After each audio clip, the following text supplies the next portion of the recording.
With us today is an officer who personally participated in the rescue operation. Oleh is an officer of Defense Intelligence of Ukraine. His face and family name are being withheld due to security concerns. Sir, welcome to Forum Daily, and thank you for your efforts in Afghanistan.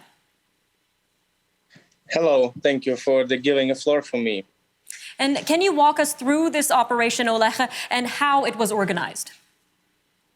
To this end, the Ukrainian evacuation mission was conducted in two stages. In addition to the citizens of Ukraine, the evacuees include UN representatives, members of human rights organizations, employees of Global Mail, USA Today, Washington Post, Stars and Stripes, and others, as well as people who cooperated with the coalition contingent.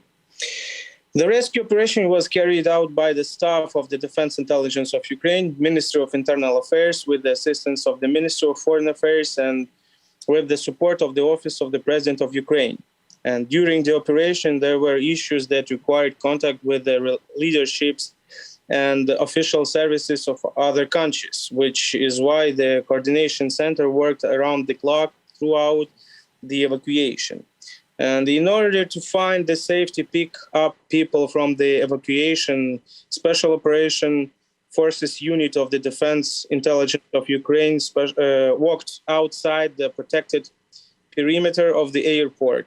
None of the other evacuation missions dared to make such a risky decision, as the area outside the airport was already under control of Taliban militants. However, this approach allowed to find and pick up the maximum possible numbers of people agreed to the evacuation in this short period of time. Now, Oleh, this mission happened just hours after the suicide attack at the airport. So can you give us a picture of the landscape you had to navigate for this mission? After the suicide bomber blew up the entrance to Abbey Gate, any contact with the territory behind the controlled perimeter was very dangerous because the intelligence of the coalition forces constantly reported that the threat of a new terrorist act. And by the way, it's unclear who and how the Russian Federation evacuated because they were not seen at the airport and were never met in the city. And our troops were on the place of the attack the hour before.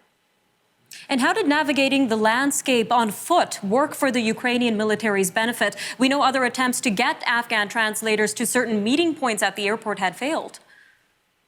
Anyway, I think the success is because of the training, and we know how to navigate the city, even if you don't know the language. But it's lucky for us that lots of people know English, so you can ask and know the way of moving. All right, Oleh, we just got about a minute and a half left here, but can you tell us about the overall condition of the 19 Afghans who were rescued and how they reacted to the mission, their overall sentiment? Okay, all evacuated citizens underwent personal control and verification of documents, medical, social, and psychological assistance, as well as water and food were provided to all evacuees of the territory of the territory base where defense intelligence officers were stationed. Despite the fact that Ukraine did not have its own peacekeeping continent in Afghanistan, it managed to achieve the strategic result. Ukraine ranked the 7th place of the number of evacuees among the European countries. More than 700 people were evacuated. All right, just about 45 seconds left here, but Canada and the Ukraine share a long history, which includes the Canadian Armed Forces assisting to train Ukrainian troops. What is the message Ukraine is sending to Canada through this rescue? Okay, I don't know how if it can be called a signal, but if so, it's a clear signal that Ukraine is a reliable partner who is ready to help despite the danger in any part of the world. And I, as a military man, don't understand why there is any doubts about the membership in NATO in the world community. It is the act of the servicemen and men who do not stay away when civilians are in trouble.